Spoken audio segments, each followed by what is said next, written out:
ดวงนาฟาร์มเกษตรอินทรีย์นะคะวันนี้พามาชมสวนกล้วยนะคะเป็นสวนกล้วยที่ลงใหม่นะคะสำหรับอาชีพนี้นะคะ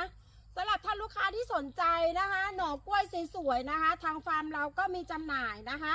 ให้กับทุกท่านที่สนใจเป็นกล้วยน้ำว้าพันธุ์ปักช่อง50นะคะก็1เครือนะคะ8 ถึง 10 หวีนะคะก็ตัวอย่าง